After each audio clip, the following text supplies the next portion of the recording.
Hey viewers, welcome back to our channel. Today, we're delving into a captivating term that holds significance in the field of Mexican cuisine.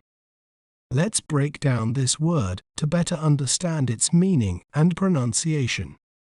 We may pronounce it as Chiles en Nogada. Chiles en Nogada. Chiles en no ga da. Chiles en Nogada.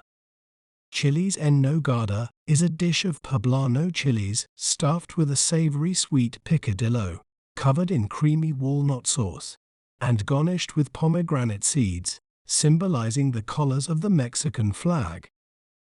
You can check out other videos for more. Don't forget to subscribe to our channel and share more words you'd like us to pronounce in the comments below. See you next time.